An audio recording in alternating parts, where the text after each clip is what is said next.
What excites you the most about rural India investment theme right now? Rural India is transforming. Over 60% of the population of India currently resides in rural India. Government spending has been massive on the rural infrastructure side.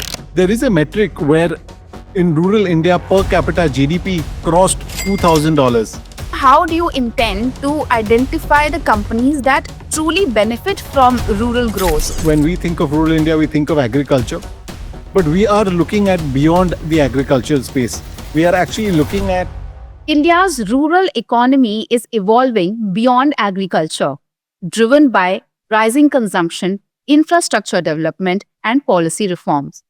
In today's special segment, we talk about the new fund offer, Kotak Rural Opportunities Fund, with Mr. Arjun Khanna, fund manager at Kotak Mahindra Asset Management Company Limited, who will share his approach to identifying rural-focused opportunities, managing cyclical risk, and building a portfolio which is aligned with long-term growth. Welcome to the show, Mr. Khanna. Thanks, Asna. So, Mr. Khanna, first of all, can you please briefly tell us about this new offering by Kotak Mutual Fund, which is Kotak Rural Opportunities Fund? Sure. So we at Kotak are very excited at launching the Kotak Rural Opportunities Fund. So this fund aims to generate capital appreciation by investing in companies which are invested in sectors which are primarily in the rural and allied businesses.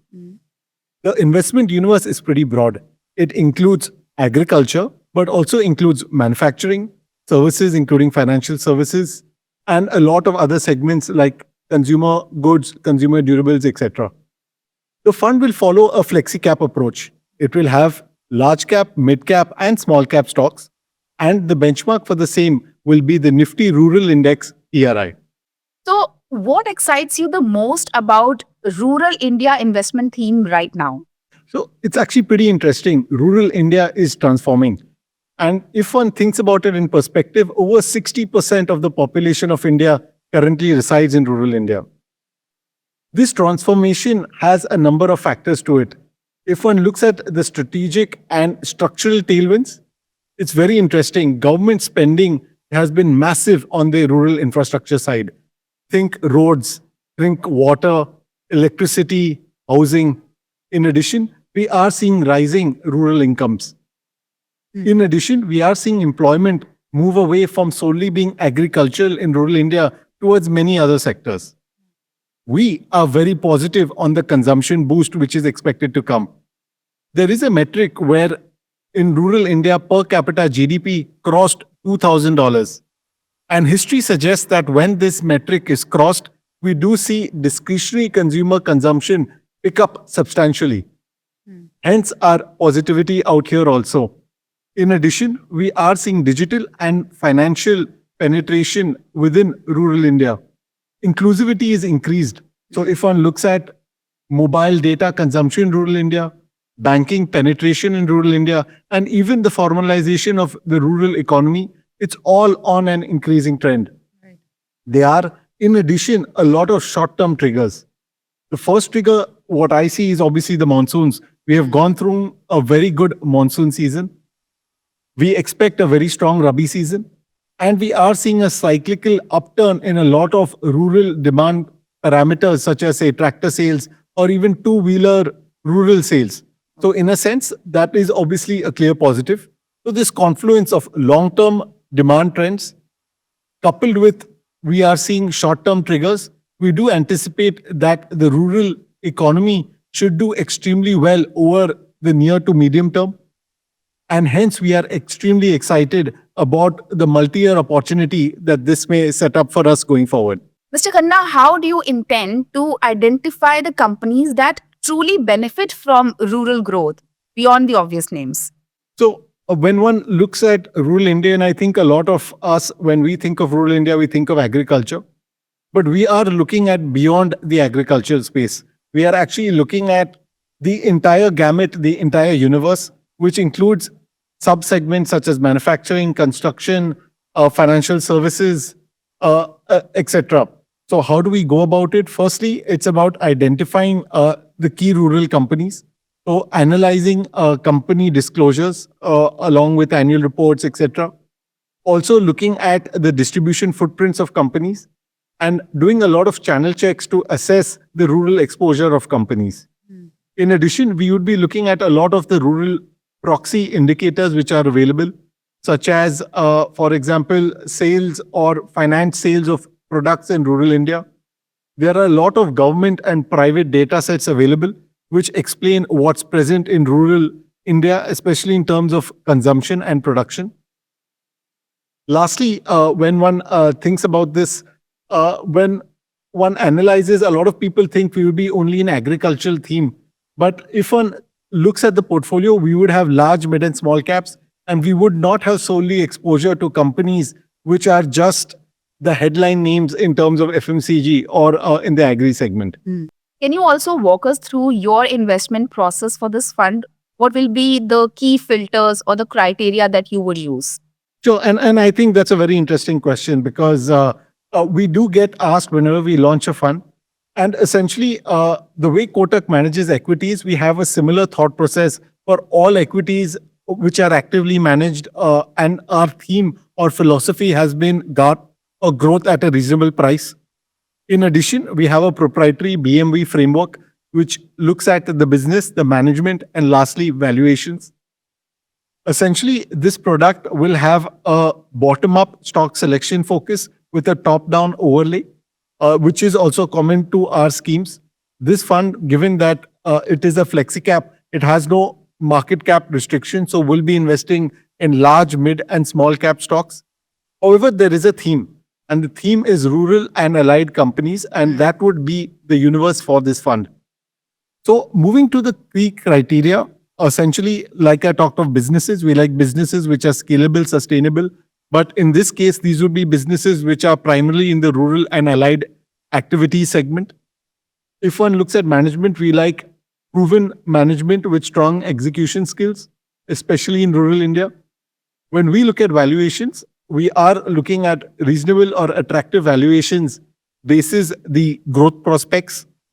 Some of the financial metrics we look at very closely are in terms of ROC, we look at cash flows, and possibly manageable leverage that the company possesses on its balance sheet.